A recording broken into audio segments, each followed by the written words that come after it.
Assalamualaikum warahmatullahi wabarakatuh. Waalaikumsalam. Alhamdulillahirabbil alamin wa bihi nasta'in ala umuri dunya waddin. Wassalatu wassalamu ala sayyidina Muhammadin wa ala alihi washabbihi ajmain. Bersyukur marilah kita sama-sama panjatkan kehadirat Allah Subhanahu wa taala karena atas limpahan rahmatnya, atas limpahan karunia-Nya pada pagi hari ini atau pada Jumat kali ini yang bertepatan dengan tanggal 11 Desember 2020. Alhamdulillah setelah sekian pekan kita tidak mengadakan kajian rutin PTBP Syariah Ma'lumah, dan alhamdulillah pada pagi hari ini kita dapat mengadakan atau bersilaturahmi kembali dalam forum kajian atau taklim PTBP Syariah Ma'lumah, yang mana pada kesempatan pagi hari ini akan membahas tema terkait dengan al-ba'i wal istijar atau sell and leaseback, yang akan disampaikan langsung oleh pemateri kita yang sangat luar biasa, ini Bapak Abdul, sekaligus Direktur PTBP Syariah Ma'lumah. Namun sebelum itu saya sampaikan yang terhormat kepada Bapak Abdul selaku Direktur PTBP Syariah Ma'lumah, yang terhormat kepada seluruh jajaran manajemen, Kabid Bisnis Bapak Dwi Mulyadi, Kabid Operasional Ibu Hajah Reli, dan Kabid Umum dan Personalia yakni Ibu Hajah Heti, dan seluruh teman-teman karyawan dan karyawati PTBP Syariah Ma'lumah. Mudah-mudahan kita semua senantiasa diberikan kesehatan dan limpahan rahmat oleh Allah Subhanahu wa taala. Amin. Baiklah, untuk mengawali pagi yang sungguh mulia pada pagi hari ini, kita sama-sama awali dengan membaca lafaz basmalah. Bismillahirrahmanirrahim. Dan untuk selanjutnya saya persilakan langsung kepada yang terhormat Bapak Abdul untuk dapat mengisi materi kajian kita pada pagi hari ini. Saya persilakan. Makasih Pak Aldi yang belum nikah. Bismillahirrahmanirrahim. Assalamualaikum warahmatullahi wabarakatuh. Alhamdulillahirabbil alamin wassalatu wassalamu ala asyrofil anbiya'i wal mursalin wa ala alihi washabihi ajmain, amma ba'du.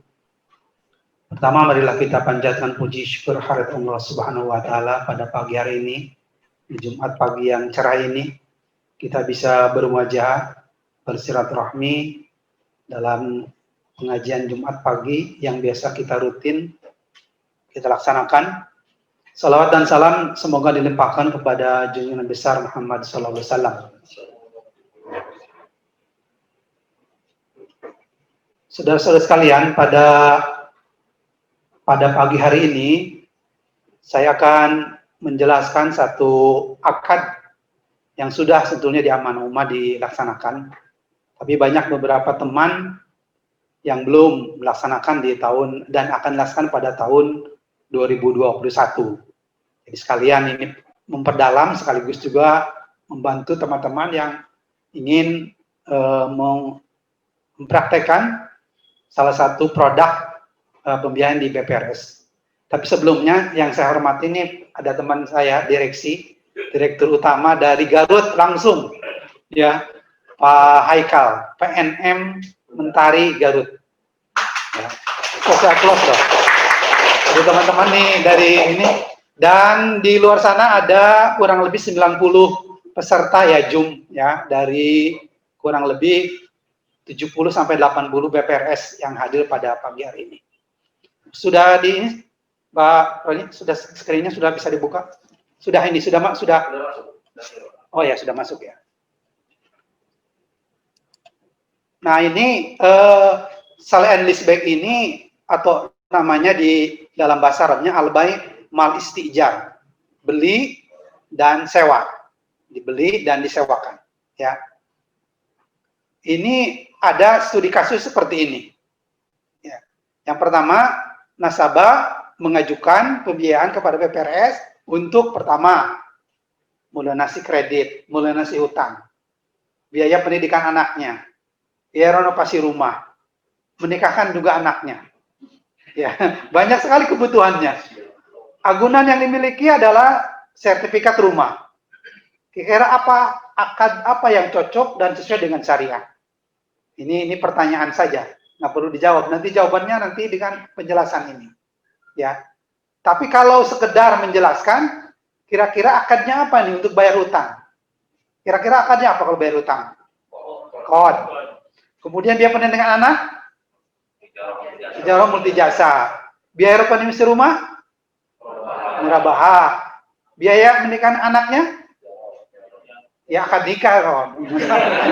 Kalau nikah anak ya dengan akad nikah, masa akad dengan murabahah. Ya, kalau menikah anaknya, kemudian kita definisikan lebih lanjut, kan banyak tuh kebutuhan pernikahan itu. Kalau untuk mahar bisa pakai murabahah. Kalau sewa gedung bisa pakai ijarah. Atau pakai ijarah multi jasa dengan menyewa kepada WO. Ya, itu bisa. Bukan walkout atau hapus buku ya. Nah, itu ya. Itu kan banyak akad yang bisa deh. Tapi ada satu akad yang bisa merangkum semua kebutuhan tersebut. Yang kedua, nasabah mengajukan pembiayaan untuk melunasi payah sebelumnya yang berakad murabahah sekaligus ingin menambah plafon. Ya, jadi ingin top up. Nah, top up syariah itu seperti apa?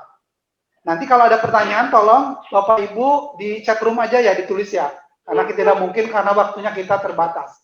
Nanti Pak Roni tolong dilihat chat roomnya ya. Jadi ingin menambah plafon, kan kalau dengan menambah plafon boleh saja dengan dua fasilitas akan murabahah. Ya, asal karakternya masuk, kapasitasnya masuk, dan jaminan masuk. Tapi karena berat kalau dua fasilitas, ingin satu fasilitas. Akad apa yang dipakai? Nggak bisa, nggak mungkin. Akad murabahah dilunasi dengan akad murah kembali. Itu namanya bai al-ina. Itu dilarang dalam syariat. Ya, tidak dilarang gitu. Ya, jual beli utang sama dengan jual beli utang. Yang ketiga, nasabah mengajukan pembiayaan take over dari bank syariah, dari BPS yang lain, dari bank syariah, dari BMT, dari koperasi syariah yang berakad murabahah. Akad apa yang cocok dan sesuai dengan syariah? Ya, nasabah mengajukan pembiayaan take over, pembelian rumah KPR dari bank konvensional ke BPRS. Akad apa yang cocok dan sesuai dengan syariah? Nanti kita akan bahas dari kasus-kasus ini. Ya, ini fatwa tentang sell and leaseback ini sesungguhnya udah lama. Cuma kita nggak fokus. Ini sudah sejak tahun 2008. Jadi sudah berapa tahun ini? Sudah 12 tahun. Tapi di Amanoma sendiri baru 2 tahun, Pak Haikal. Ya, Pak Haikal baru kemarin ya.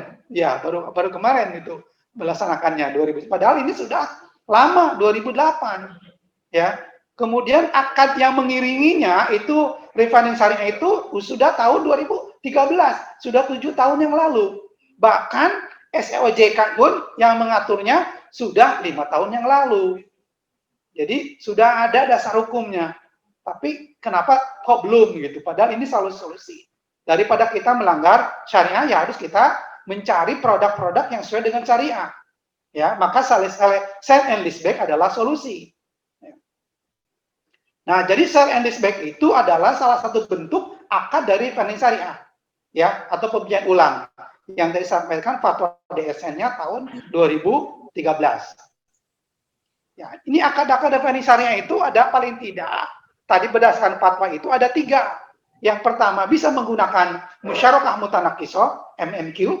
Ini bentuknya ada penyertaan modal, ya, ini berbentuk modal kerja, ya, atau juga buy and MNQ, ini pembelian porsi, ini untuk investasi atau konsumtif. Dan yang ketiga yang akan kita bahas adalah rival istijar. Ini akan kita bahas ya, sell and leaseback. Ya.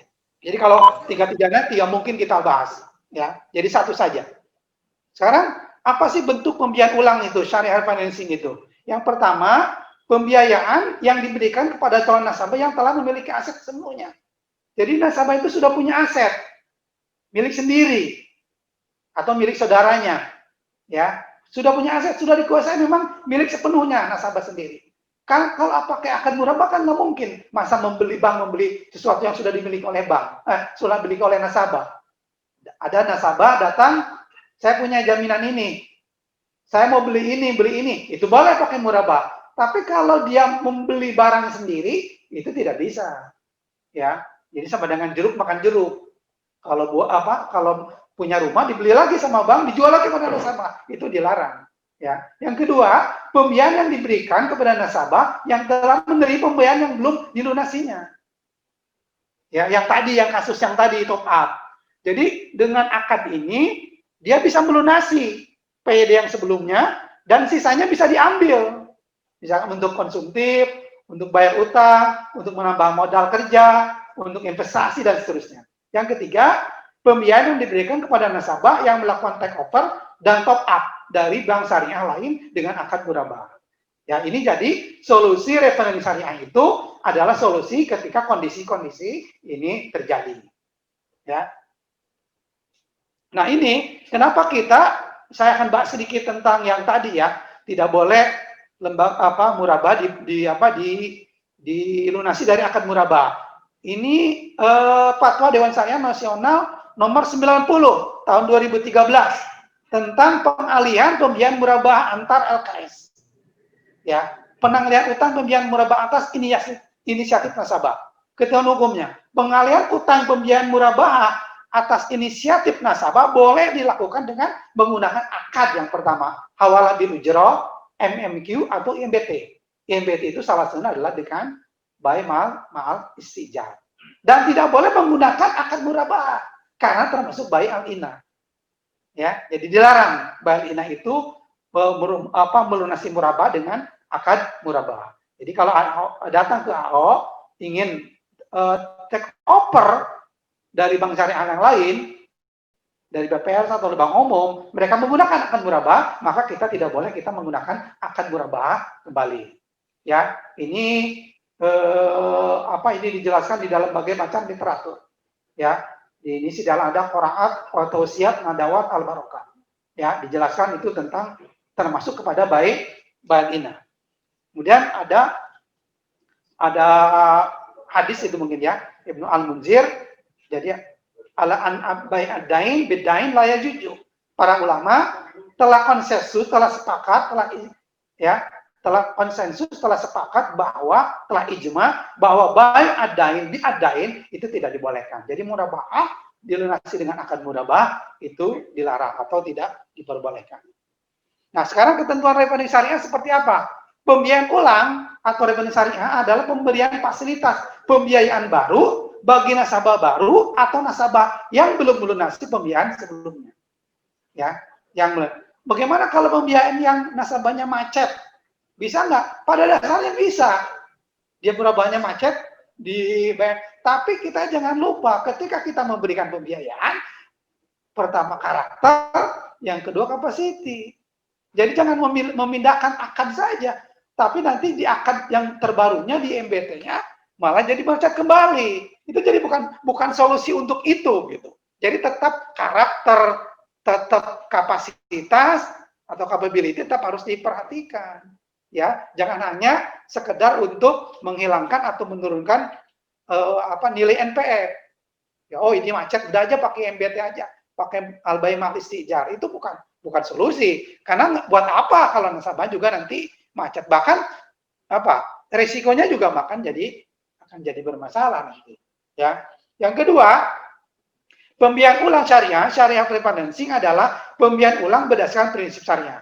Nah, caranya gimana? Salah satu caranya nanti akan saya jelaskan. Namanya adalah takwim al-urud. Apa takwim al-urud itu? Adalah penaksiran harga barang atau penaksiran aset dengan mata uang tertentu yang disepakati pihak-pihak. Jadi kalau ketika kita nasabah mau mengajukan sell and leaseback dengan berbagai macam kebutuhan tadi, barang atau asetnya itu yang akan dibeli oleh BPS harus ditaksasi. Ingat ya, kalau taksasi kita, kalau aturannya POJK, kalau pembiayaannya di bawah 500 boleh ditaksasi oleh internal. Tapi kalau di atas 500 juta harus pakai taksasi eksternal atau KJPP. Dan dia biasanya kita pakainya adalah nilainya adalah untuk mengurangi risiko jangan 100% dari harga pasar, tapi misalkan 85% misalkan untuk sisi risikonya. Ya. Jadi kalau rumahnya misalkan harga 100 juta, maksimal pembiayaan IMBT-nya itu adalah 85 juta. 85 juta itu untuk siapa? Untuk apa? Kalau dia punya utang muraba'ah, maka sebagian boleh dilunasi dengan IMBT tersebut. Ya, misalkan utangnya tinggal 20 juta. 20 jutanya dipakai apa? Dari 85 dibayarkan ke PYD sebelumnya 25 juta, sisanya 60.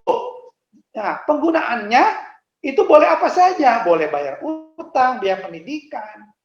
Ya.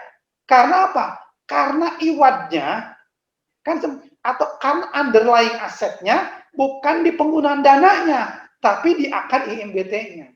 Kita tahu ya bahwa riba itu adalah aziada ar-rasil mali bila iwadin. Tambahan harta pokok tanpa adanya iwad. Jadi kalau hanya pinjam uang kemudian nggak ada iwadnya, maka itu termasuk riba. Makanya IMBT sale and leaseback itu iwadnya itu ya underlying asetnya itulah IMBT-nya, bukan di penggunaan uangnya. Ya, itu harus dipahami ya. Pengertiannya seperti itu. Oh, kalau begitu semacam mereka tidak dilakukan transaksi, ya. Jadi namanya takwim al-urun, penaksiran harga barang, penaksiran aset dengan mata tertentu yang disepakati pihak tertentu. Jadi harus disepakati dulu harganya cocok nggak, pas nggak dengan yang dikehendaki oleh atau disepakati antara nasabah dengan.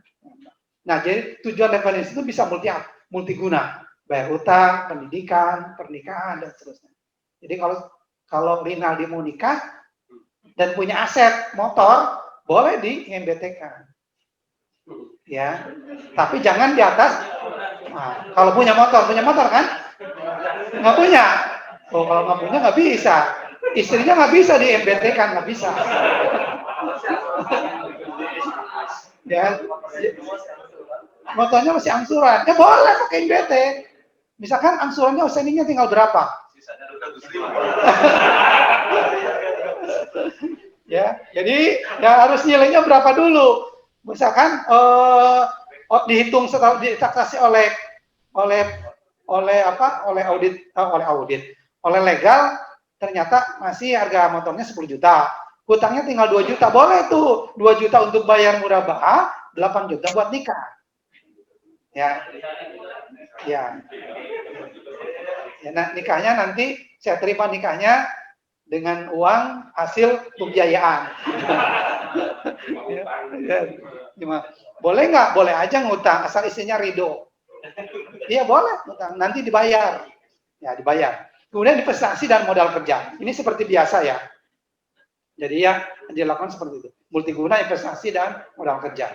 Nah sekarang kita fokus ke sale and leaseback-nya. Sale and leaseback adalah jual beli suatu aset yang kemudian pembeli menyewakan aset tersebut kepada penjual. Pembelinya siapa? Bank. Ya.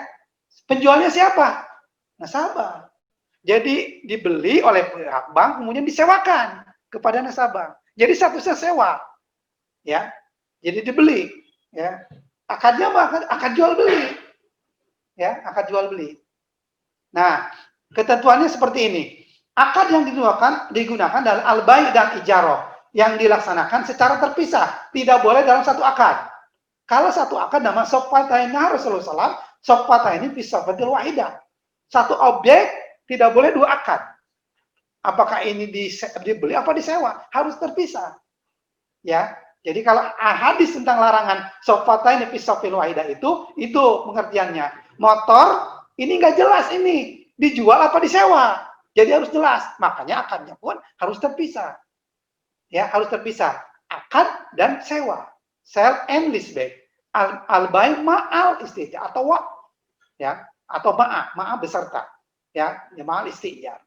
Dalam akad al-bai' pembeli BPRS boleh berjanji kepada penjual nasabah untuk menyewakan kepada penjual aset nasabah yang dibelinya sesuai dengan kesepakatan. Ya, akad ijarah baru dapat dilakukan setelah terjadi jual beli atas aset yang akan dijadikan sebagai objek ijarah. IMBT tadi. Ya, objek ijarah adalah barang yang memiliki manfaat dan nilai ekonomi. Jadi, salah satu syarat dari akad ini, sale and leaseback ini harus ada barangnya. yang memiliki manfaat dan nilai ekonomi. Kalau rumah ada manfaat, ada nilainya kan, rumahnya berapa? Manfaatnya bisa ditempati karena disewa. Karena apa? Karena ijaro itu adalah jual beli atas manfaat. Kan ijaro juga sama, jual beli juga, tapi jual beli atas manfaat. Jadi dengan demikian maka akad sell and leaseback ini tidak bisa digunakan untuk pembiayaan tanpa agunan. Ya, agunannya apa? SK nggak bisa, harus AIN, harus barang, apalagi kartu ATM nggak bisa, ya. Jadi kepada PPRS yang segur nggak bisa nih pakai al-bai' mal istijar karena nggak ada barang, ya. Dan itu harus dikuasai dan dimanfaatkan, punya nilai ekonomi barangnya, ya. Rukun dan syarat ijaro dalam fatwa sell and leaseback harus memperhatikan substansi ketentuan terkait dalam fatwa DSM ya tahun 2000 tentang biaya ijaro. Jadi kaitannya dengan karena asal akad sell and leaseback adalah ijaro. Ya, adalah ijaro. Pengertian ijaro kita tahu ya, sewa atas manfaat. Ya, berkaitan dengan yang lain juga. Kemudian hak dan kewajiban setiap pihak harus dilakukan akad. Nanti kalau misalkan terjadi kerusakan, siapa bertanggung jawab? Boleh nasabah, boleh bank. Karena prinsipnya itu adalah milik bank, tapi boleh kepada nasabah. Ya tergantung kesepakatan. Ya, kalau terjadi kerusakan yang besar milik siapa? Kalau perjalanan kecil, jangan sampai bocor sedikit, bilang ke banknya. Ya padahal yang pakai dia, makanya harus jelas IMBT itu, sell and leaseback ini. Kalau kerusakannya kena gempa bumi, mungkin itu resiko bank. Ya, rusak misalkan rata. Kalau kebakaran, ya ada asuransi. Makanya tetap wajib diasuransikan. Ya, tapi kalau bocor sedikit gitu ya rembes ya perbaiki aja sendirilah, masa sendiri minta ke bank gitu. Ya. Jadi biar timbul dalam pembelian objek sell and leaseback diatur dalam akad. Barang yang telah dibeli dan dimiliki oleh bank itu milik bank kan ya, cuma disewakan kepada nasabah. Nasabah dilarang menjual. Ya, dilarang menjual, menukar, menyewakan kepada orang lain atau mempari pasukan dengan akad yang lain. Nggak bisa itu dipari pasu. Jadi ada AO yang nanya ke saya, Pak boleh nggak pari pasu dengan murabah? Nggak bisa, itu milik bank. Kecuali milik nasabah. Jadi tidak bisa dipari pasukan Pak Dwi. Ya, akad di MBT ini. Ya, tidak bisa dipari pasukan. Tidak boleh dijual, tidak boleh ditukar, tidak boleh disewakan, atau dipari pasukan dengan akad yang lain. Ya, lihat ya. Nah, jual beli antara nasabah dengan bank dilakukan di bawah tangan. Ya. Untuk memperkuat misalkan pembiayaannya besar seperti yang dilakukan oleh cabang Bogor itu ya kalau tidak salah dilakukan legalisasi atau war making. Ya, memang secara hukum positif tidak terjadi jual beli karena banyak sekali transaksi-transaksi di lembaga syariah itu yang artinya tidak sesuai dengan hukum positif. Inilah kekosongan hukum di dalam perbankan syariah seperti ijaro paralel. Itu kan kita tidak melakukan transaksi sewa menyewa yang diatur oleh hukum positif. Ya, istisna juga sama kan tidak kita beli dari pengembang, dari developer. Kan kita tidak pakai hukum positif. Ya, tapi jual belinya secara hukum syar'i di bawah tangan atau sirri.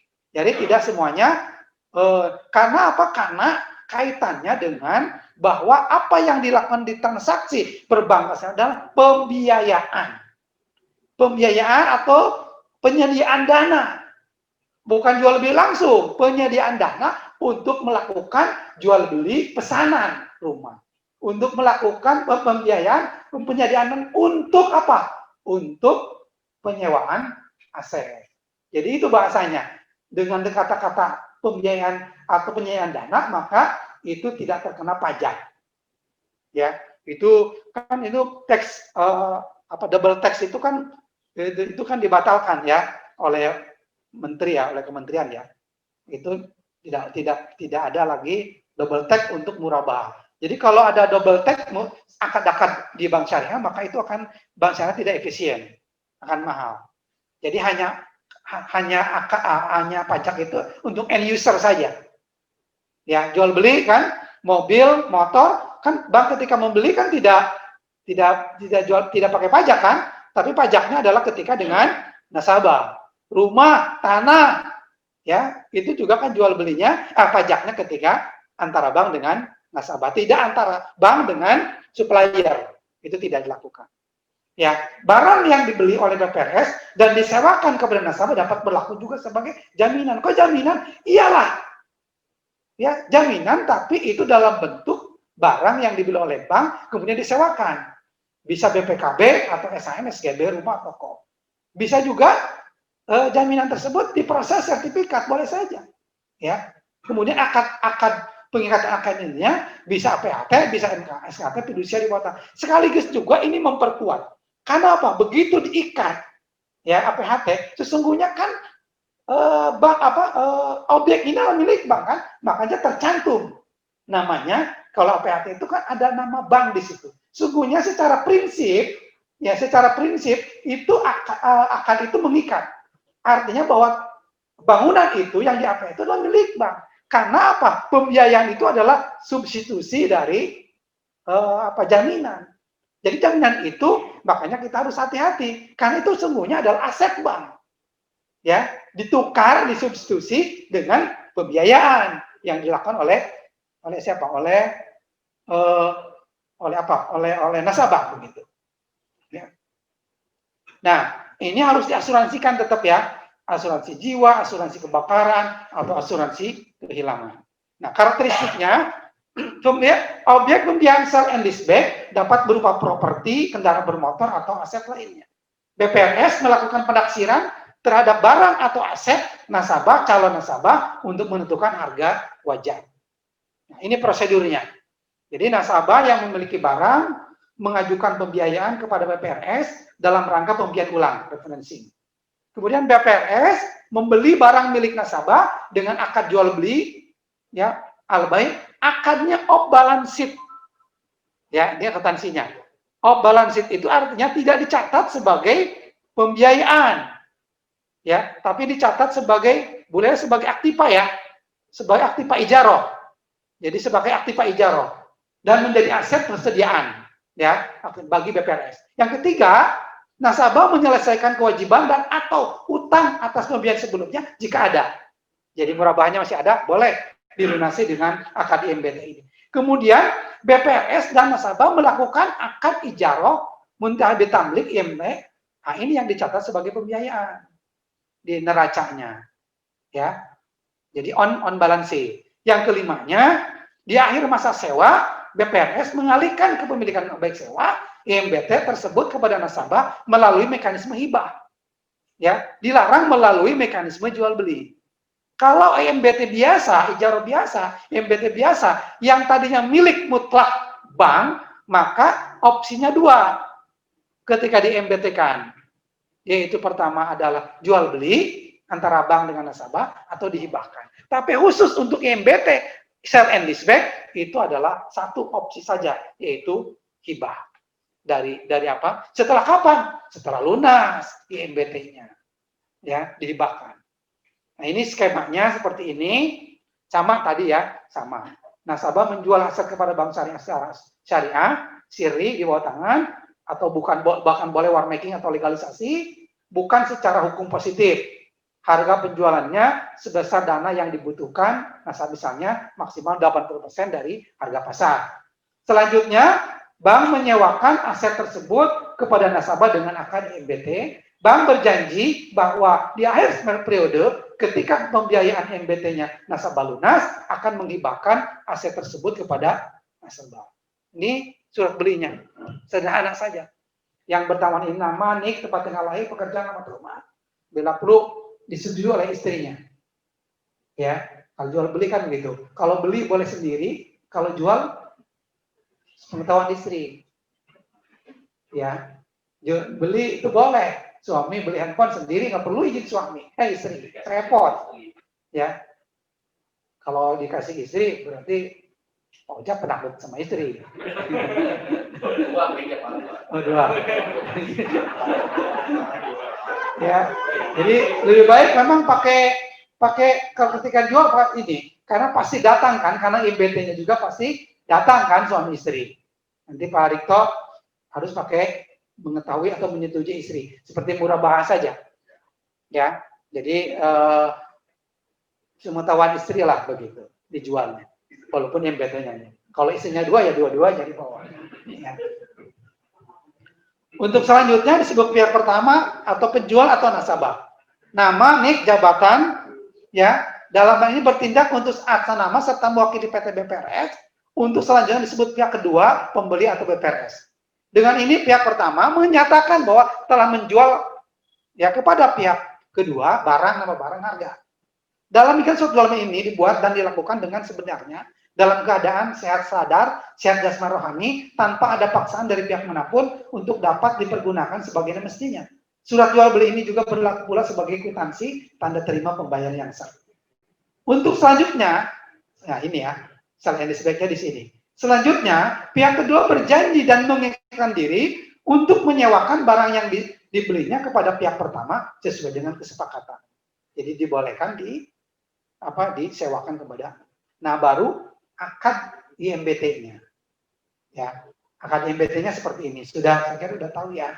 Yang saya merahnya ini akad pembiayaan, ijarah mencabut tamlik, investasi, jangka waktu, harga pokok sewa, ujur yang disepakati, harga jual sewa ke nasabah, angsuran per bulan. Itu intinya seperti itu. Ya. Kemudian ada poin yang selanjutnya di biaya. Nah, ini hak nasabah untuk memiliki objek sewa. Barang aset yang dimiliki sepenuhnya oleh bank setelah masa sewa berakhir dan biaya sewa telah dilunasi oleh nasabah, bank dengan ini berjanji dan mengikatkan diri untuk melepaskan hak dan kepentingan atas objek sewa, barang, aset kepada nasabah dengan cara menghibahkannya, yaitu berupa ya, berupa barang yang tadi, mobil, rumah, ya dan seterusnya, toko, ruko dan seterusnya. Nah, ini surat pernyataan hibah dari bank kepada nasabah. Ya, setelah lunas ini, yang utama ini nama, nik, jabatan, dan bertindak untuk atas nama serta wakil BPRS untuk tersebut pemberi hibah atau bank. Nama, nik, tempat tanggal lahir, pekerjaan, alamat rumah. Untuk selanjutnya disebut penerima hibah atau nasabah dengan pihak pertama menyatakan bahwa telah menghibah kepada pihak penerima barang. Surat hibah ini tidak dapat dipisahkan dengan akad pembiayaan IMBT nomor antara bank dengan nasabah. Demikian surat hibah ini buat dilaksanakan sebenarnya dalam keadaan sadar, sehat, rohani tanpa ada paksaan dari pihak manapun untuk dapat sebagian mestinya. Makanya barangnya, jaminannya atau barang yang dibeli oleh pihak bank dalam bentuk SHM, SHGB, ya, kemudian BPKB itu sekaligus diserahkan dan dibuat tanda terimanya. Jadi simpel, ya simpel, ya simpel. Tapi jangan lupa, simpelnya pasti ada manfaat, ada risikonya. Mekanisme akadnya relatif mudah, manfaatnya itu. Ya, mekanisme akadnya relatif mudah. PPRS mendapatkan ujroh ijarahnya. Penggunaan dana tunai dari penjualan aset transaksi lebih bebas. Karena di sini sekali lagi bukan iwadnya, bukan underlying asetnya. Tapi kalau murabah kan underlying asetnya apa? Barang yang dibeli, makanya ada bukti pembayaran. Kalau istisna apa underlying asetnya? Rumah atau bangunan yang dipesan. Kalau ijarah apa? Manfaatnya dari barang. Kalau ijarah multijasa apa? Sewa terhadap manfaat pendidikan, kesehatan atau umroh. Kalau murabah, musyarakah mudharabah apa? Underlying iwadnya, yaitu adalah proyek pekerjaannya. Maka nggak ada akan musyarakah mudharabah kalau nggak ada proyek, kalau nggak ada pekerjaannya. Ya, tiba-tiba beli mobil, nah beli mobil dengan akad musyarakah nggak bisa kalau untuk dipakai, kecuali dipakai untuk nge-grab, ojek, itu boleh. Ya, karena berarti ada objeknya di situ, ada usahanya, ada amalnya. Ya, jadi underlying aset untuk sell and leaseback adalah IMBT-nya, bukan penggunaan uangnya. Ya, untuk bayar utang konsumtif produktif atau investasi. Nasabah mendapatkan kembali barang tersebut tanpa membeli karena akan dibakar oleh BPRS. Ya, itu manfaatnya. Tapi ada risikonya. Setiap manfaat mesti ada risiko dan semuanya harus tahu. Ya, risiko yang terjadi yang akan terjadi. Nasabah tidak bayar angsuran. Kan risiko itu biasa kan? Ya, nasabah tidak bayar angsuran, bahkan angsurannya selalu telat kecuali karyawan. Karena karyawan dipotong gajinya. Jadi makanya karyawan jangan cepat-cepat pembiayaannya. Sudah aja tanggal 25. Biar tepat waktu dan tepat jumlah. Kalau pembiayaannya tanggal 5, bayar tanggal 25 kan telat juga kan ya. Tapi insya Allah lancar. Ya, karena sekarang nasabah itu pengen bayarnya di akhir terus. Ya, bila perlu tanggal 35 bayarnya. Jadi kalau ada tanggal 35, pengennya bayar tanggal 35 gitu. BPRS tetap harus melakukan amortisasi terhadap angsuran nasabah. Tapi ini pokoknya saja ya, yang diamortisasi bukan ujrohnya. Ya, ingat ya, yang diamortisasi adalah pokoknya, bukan ujrohnya. Artinya gini, kalau nasabah bayar bulan pertama, misalkan bulan Januari dia tidak bayar, tetap diamortisasi pokoknya. Dia bulan Februari bayar, bulan Januari, maka semua yang bulan Januari itu masuk ke pendapatan. Ya, itu ada manfaatnya juga. Nah, makanya mitigasinya adalah dilakukan analisa 5C, khususnya karakter dan kemampuan nasabah. Jadi tetap mudah, simpel akannya, tapi ada risikonya. Ada manfaat, ada risikonya. Makanya tetap jangan main IMBT saja. Kalau nasabahnya bermasalah, ya nanti bank yang akan rugi. Tetap dilakukan analisa 5C. Ya. Biaya hukum jika bukti kepemilikan aset nasabah sejak tanah bangunan harus dibalik nama. Tapi fatwa DSN tidak apa-apa. Ya. Pengingat yang penting mengikat notarilnya aja. Ya, pengingat agun yang kuat yang merupakan objek IMBT. Rusaknya, risikonya rusak aset pembiayaan objek MBT sehingga menyebabkan biaya pembiayaan bertambah. Biaya pembiayaan dibebankan kepada nasabah jika kerusakan itu disebabkan karena pemakaian aset oleh nasabah. Ini dokumentasinya biasa ya, ada akad, ada permohonan, ada kebutuhan, ada surat beli, ada offering letter kalau besar, ada akad, ada jual beli, akad IMBT dan ada akad hibah. Surat permohonan, daftar barang daftar atau kebutuhan yang dibeli tetap harus ada. Ya. Skemanya ini, ya, saya kira tadi sudah jelas ya, prosedurnya sudah jelas. Saya contohkan ke angka aja lah. Nasabah mengajukan permohonan pembiayaan dalam bentuk, ya, pembiayaan penjualan berupa rumah miliknya untuk dibeli apa? Soalnya disepakati harganya 100 juta. Misalkan harganya 90 juta, disepakatinya dibelinya hanya 100 juta. Bagaimana kalau jauh? Yang membutuhkannya hanya 10 juta, nilai 100 juta. Angka apa yang ini? Ya disepakati. Ya, kalau nasabah saya butuh 10 juta, 10 juta. Sama dengan kod gadai. Atau kod beragun emas. Kalau emas misalkan punya sekilo gitu misalkan. Jangan sedikit-sedikit. Sekilo itu berapa nilainya sekarang Pak Asep? 500 juta. Saya udah 500 juta aja, dengan bilang lebih. 500 juta aja pusing nanti. Butuhnya hanya 100 juta. Kan nggak bisa, kecuali dipecah-pecah. Ini dalam bentuk logam mulia. Ya sudah, nasabahnya butuh. Tapi biayanya, ijarohnya terhadap yang 1 juta apa 500 juta? Yang 500 juta, sama seperti itu. Karena apa? Karena kod beragun emas, landasannya adalah gram, bukan pinjaman uang. Karena dasarnya adalah kod beragun emas adalah kod akadnya.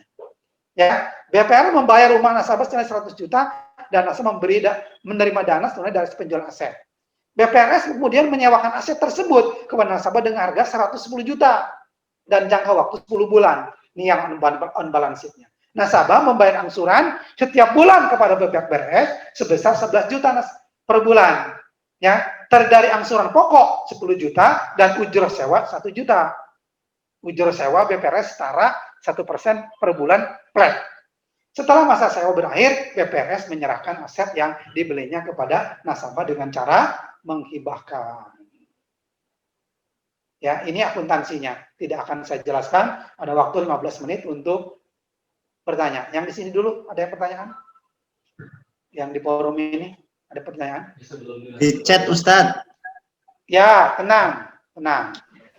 Ya. Aku Ustadz. Ya, internal dulu. Oh. Internal dulu. Siap. Ustadz. Bertanya di ruangan ini silakan. Aduh ya, silakan Pak Dwi.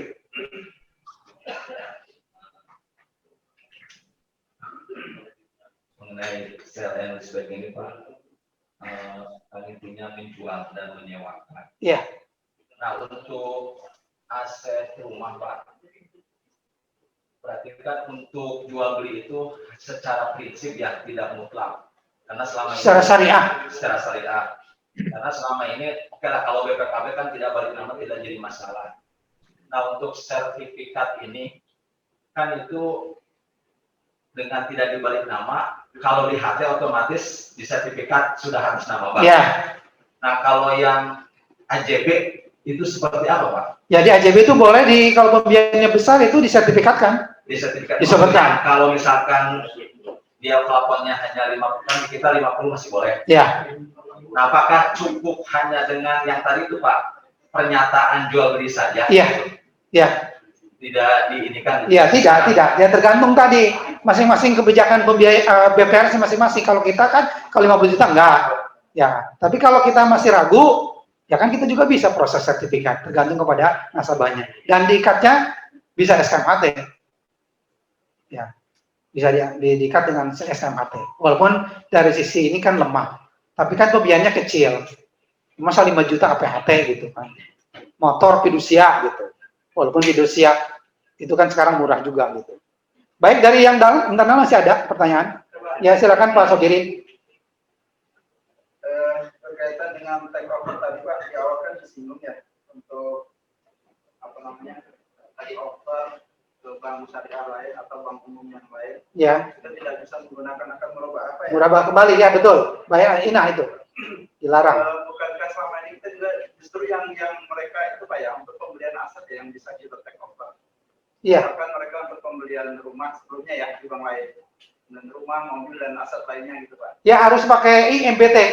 Harus pakai MBT. Kalau dari konvensional boleh pakai murabah. Tapi kalau dari yang lain ya itu dari APS yang lain, dari koperasi, dari BMT, dari Bank Umum Syariah, dari BPRS yang lain itu harus pakai MBT. Seperti itu Pak maksudnya. Satu lagi Pak. Ya. Kasus IMBT Pak, akad IMBT ketika nasabah itu tidak memiliki jaminan sendiri ya, katakanlah milik orang tua atau saudaranya gitu Pak. Nah kita kan berarti akan jual belinya dengan pemilik itu Pak ya, pemilik jaminannya. Ya. Di masa akhir pembiayaan itu nanti dihibahkannya ke siapa Pak?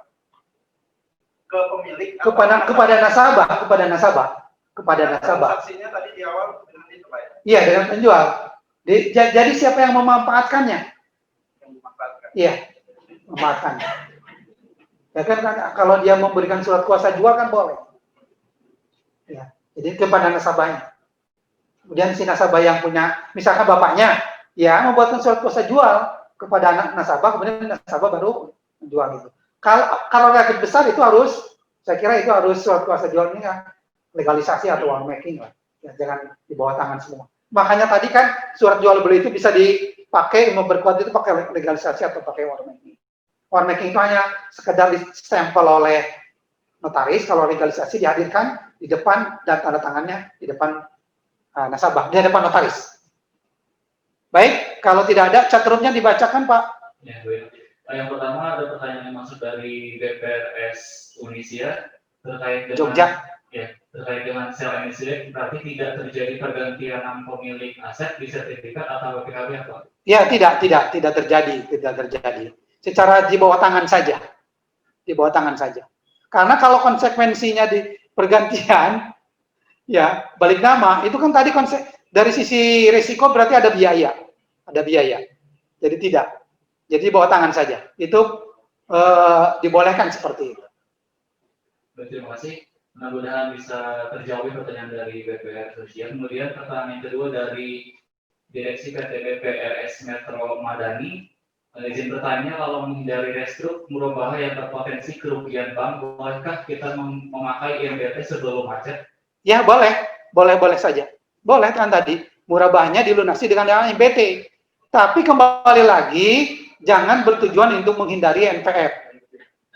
Nanti kalau menghindari NPF bermasalah lagi nanti IMBT-nya. Maka jadi kalau murabah tidak bayar kan sudah tidak ada yang perlu lagi dilakukan amortisasi. Tapi kalau dipindahkan ke MBT, karena nasabahnya tadi bermasalah, maka kan jadi beban. Ya kalau tidak bayar-bayar, maka terus saja. Makanya ketika sampai lunas MBT itu, kemudian nasabah tidak bayar, akan muncul terus.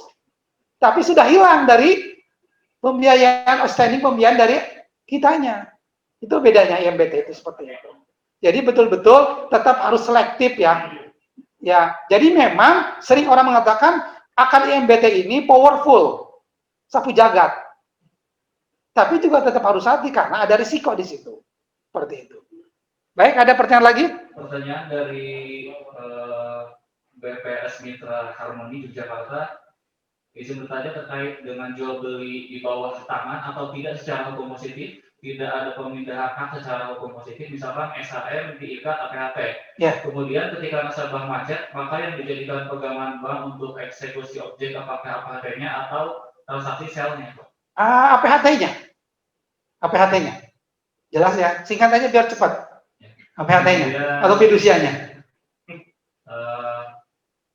Siapa? Pertanyaan dari PPRS Haika Muhammadiyah Muhammad Haika ya. Nggak ada Haika Muhammad itu. Pertanyaannya terkait risiko aset ijarah, bagaimana amortisasi aset ijarah pajak terkait aset tersebut? Pajak-pajak terikat atau terkait aset tersebut? Ya, pajak ya harus dibebankan nasabah. Makanya clear dulu. Makanya ketika kita mau meng-IMBT-kan mobil, ingat ya kepada para ahok, untuk yang sudah habis pajaknya, dibayar dulu pajaknya.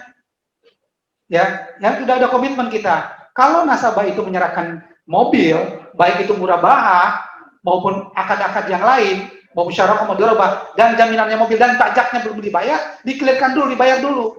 Karena apa? Ketika bermasalah, itu akan menurunkan nilai jual dari jaminan tersebut. Dijual mobil, pajak mati 10 tahun. Waduh, itu turun langsung harganya. Karena pernah dibayar. Ya, atau tidak dibayar pajak selama 2 tahun. Itu langsung turun, menurunkan nilai. Jadi kalau belum dibayar pajak, bayar dulu. Bahkan kalau kita menentukan pajak habis dalam 6 bulan, tolong uangnya diminta kepada nasabah untuk menyediakan untuk bayar pajak. Ya, dalam waktu 6 bulan. Kalau setahun, ya nanti aja ya bisa diminta kembali. Karena itu, kenapa akan bermasalah ketika pembiayaan itu bermasalah? Ya, kan pembiayaan bermasalah itu ketika ada masalah kan? Kalau tidak ada masalah, tidak akan menjadi masalah. Baik, lanjutkan. Pertanyaan selanjutnya masih samanya dari BPRTK. Tujuan dari sell and leaseback ini apakah bebas ya kan? Ya. Terkait dengan pada intinya hanya memenuhi kebutuhan uang nasabah. Ya, betul. Ya, betul. Tapi ingat ya, syaratnya harus ada asetnya ya, nilai ekonomi dan bermanfaat. Itu ya intinya. Karena tadi IWAD-nya, underlying asetnya adalah IMBT-nya, bukan penggunaan uangnya.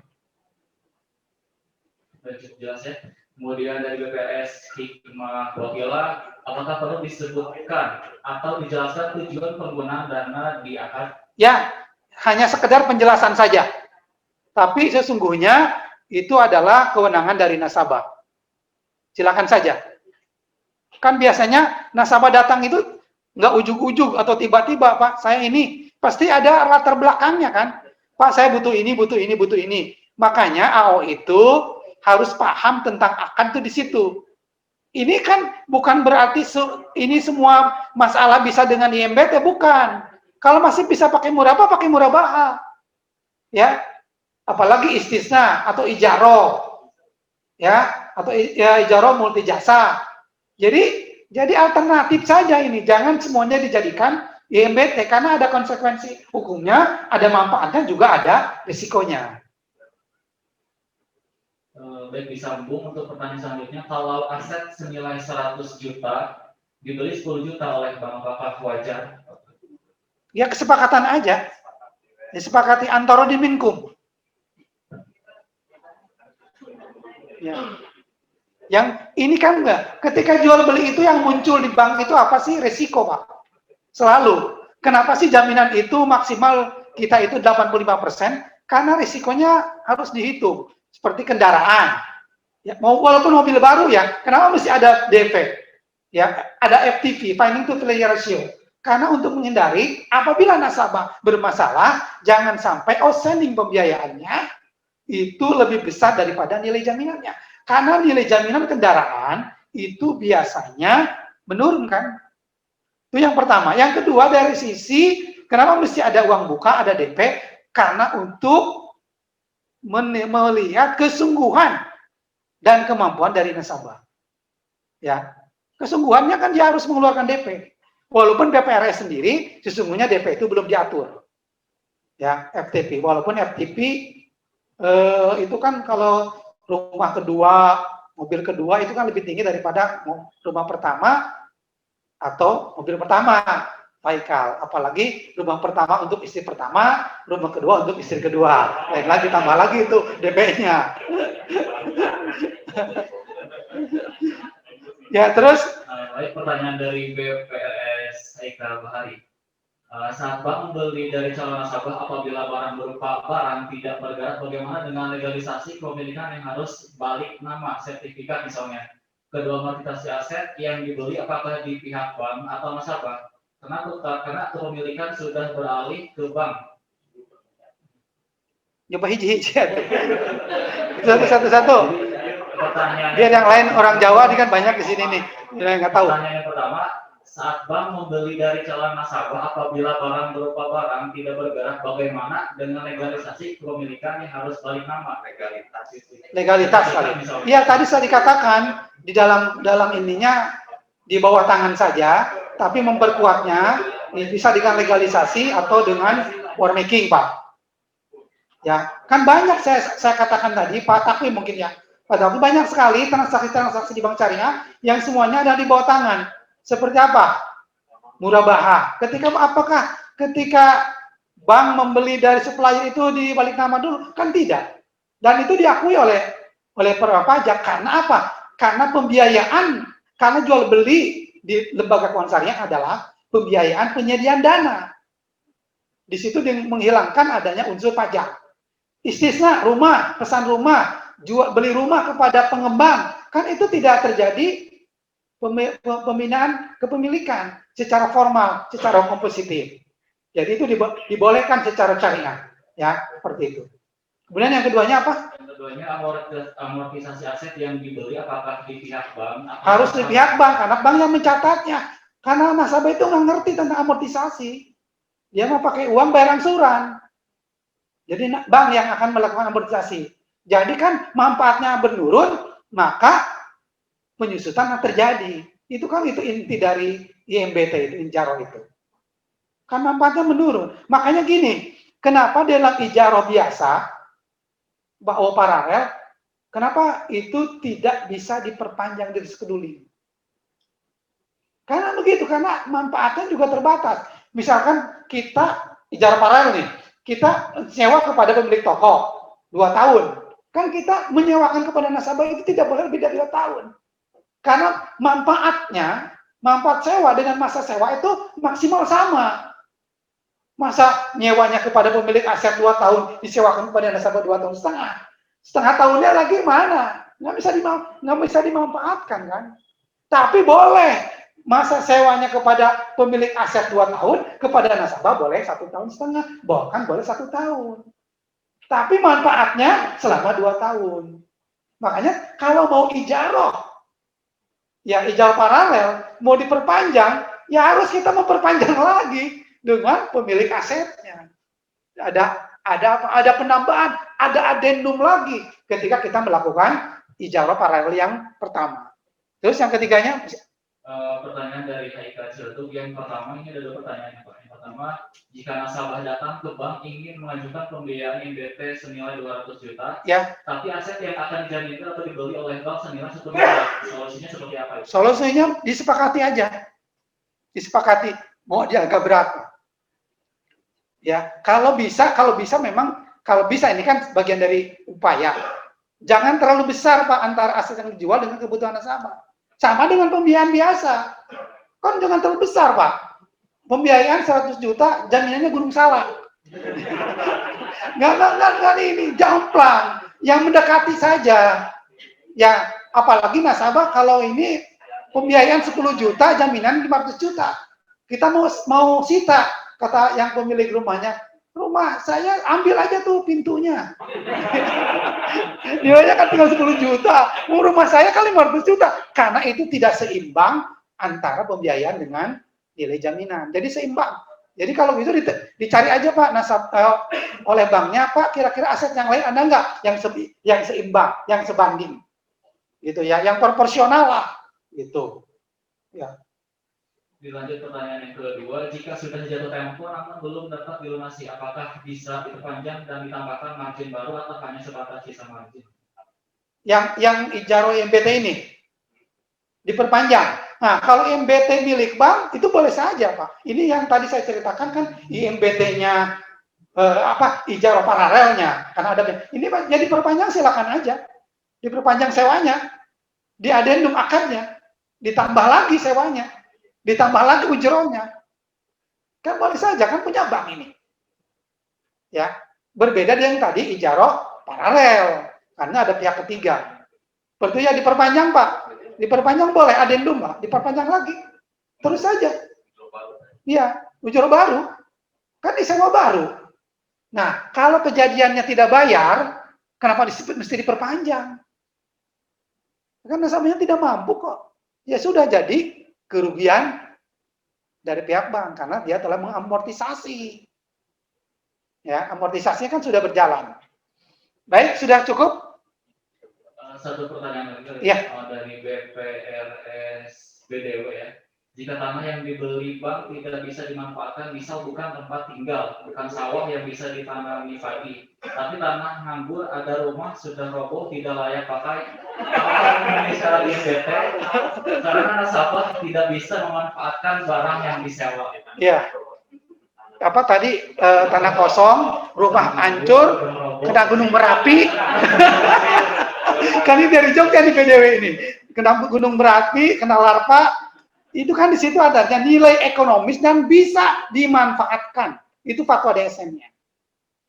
Ya, ini juga itu berkaitan dengan fatwa. Yang kedua, dari sisi risiko, jangankan IMBT, pembiayaan biasa saja, tanah kosong aja harus dipertimbangkan. Karena apa? Nasabah tidak punya keinginan untuk melunasi. Karena apa? Tanah kosong, udahlah, sita aja sama bank. Makanya harus hati-hati. Ini pembiayaan biasa Pak ya, murabahah.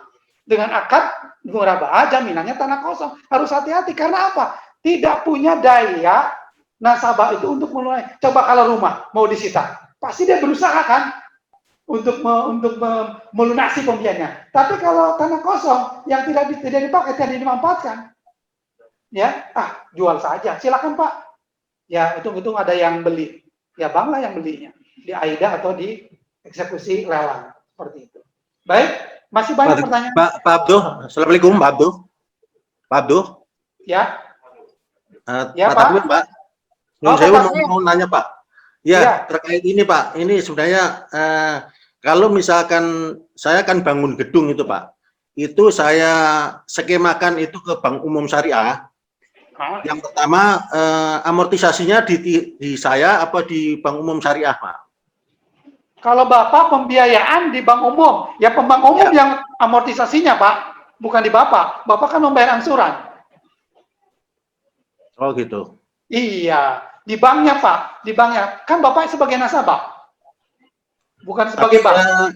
Tapi kan aset gedung itu kan ya memang. Oh, penyusutan gedungnya ya. Kalau kita pemilikannya tetap, kalau kita diinikan dari sisi pembiayaannya, dari sisi biaya kita tetap Pak. Kita amortisasi, tapi bukan berhubungan dengan pembiayaan itu Pak, langsungnya. Begitu Pak. Ya, artinya di buku kita tuh kita gedung itu amortisasi Pak, kalau di buku kita tetap amortisasi ya? Iya, tetap amortisasi Pak. Oh iya. Menambahkan Pak Abdul. Ya. Kalau akadnya IMBT, saya rasa nggak bisa diakui sebagai aset di banknya, karena kan asetnya belum dihibahkan Pak. Kan kalau nggak dicatat sebagai aktiva ijaro apa jadinya Pak? Bukan, maksudnya di yang tadi Pak Takwim, dia tidak bisa mencatat sebagai aset gedung Pak. Oh yang kasus Pak Takwim? Ya, Bukan betul. akses MPT biasa. Ya. Jadi ini Pak, apa ya? Nilai gedung itu kayak dijual ke bank umum, saya sewa ke bank umumnya gitu. Bapak Ya. beli, Saya kan sudah bangun gedung ini, Pak. Kasusnya agak Saya kan bangun gedung tuh, Pak. Belum paham betul, Pak. Belum paham betul. Nanti Pak, saya lihat dulu, Pak ya. Saya lihat Ya. dulu. Kasus nanti saya akan jawab, Pak. Baik, pertanyaan yang lain masih ada? Kita kasih waktu 5 menit lagi. Yang lain, nanti saya akan ini Pak Takim. Iya. Ya.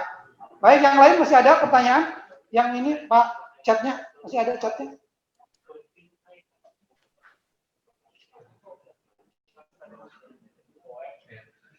Sudah cukup ya mungkin ya? Sudah cukup aja lah. Ya.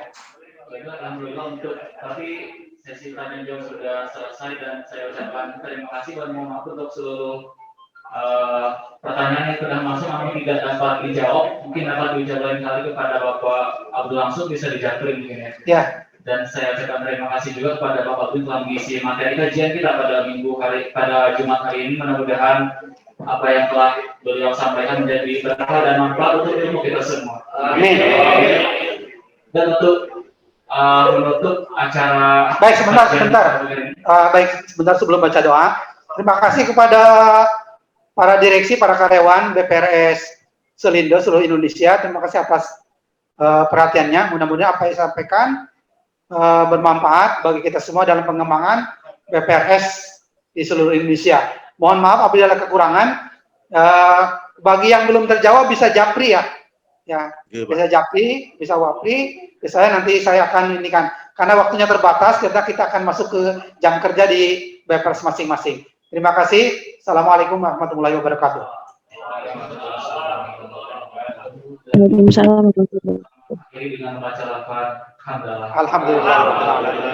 Dan saya ucapkan kepada Bapak Abdul Rojak untuk memimpin doa memulai aktivitas kita pada kali ini.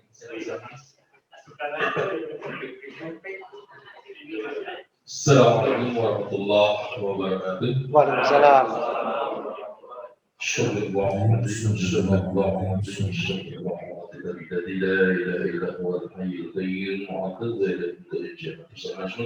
لا إله إلا الله وحده لا شريك له له الملك وله الحمد سبحان الله والحمد لله ولا إله إلا الله والله أكبر ولا حول ولا قوة إلا بالله العلي العظيم. يا جلالك اللهم صل وسلم على خير وبارك وسلم على كل شهادة سعيد معين. بسم الله الرحمن الرحيم. حمدا سكين حمدا وبيع ويكافئ مزيدا يا ربنا لك الحمد والشكر عليه والسلطان. اللهم صل على سيدنا وعلى آل سيدنا محمد. اللهم بك أسبحنا وبك أمسينا وبك نحيا وبك وإليك نصير. اللهم اغفر لنا ذنوبنا ولوالدينا وارحمهم كما ربيانا صغارا. اللهم إنا نعوذ بك من الحزن والحزن ونعوذ بك من عجز الكسل ونعوذ بك من الجبن والعدوان ونعوذ بك من فتنة المحيا والممات. اللهم إنا نسترجعك حلالا طيبا كثيرا مباركا ولك الشكر. اللهم إنا نسألك رضا الجنة ونعوذ بك من سخطك والنار. اللهم اكتب بنا بالتشريع بالأسير ونسألك الخير ونسألك اليسر والمقدم بالتدبير. يا رحمن يا رحمن يا رحيم. Kita akan selesai berkah kemajuan sukses kita bertemu dengan yang berdiri kerugian atau kemacetan bagi masyarakat.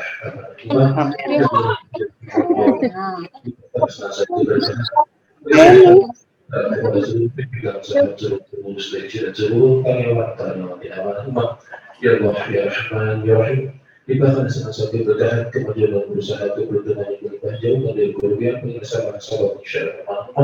Baik nasabah penabuh maupun nasabah kebiayaan yang bermanfaat pada dasar kami, dasar orang tua kami, dasar guru kami, dasar saudara-saudara.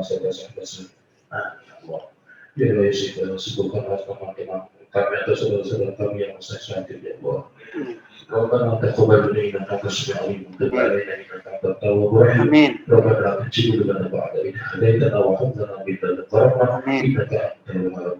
Rabbana as'alna wa turidina qurrata a'yunin waj'alna lil muttaqina imama. Rabbana atina fid dunya حسنة Amin. وفي الآخرة حسنة وقنا عذاب النار Amin. سبحان ربك رب العزة عما يصفون وسلام على المرسلين والحمد لله رب العالمين.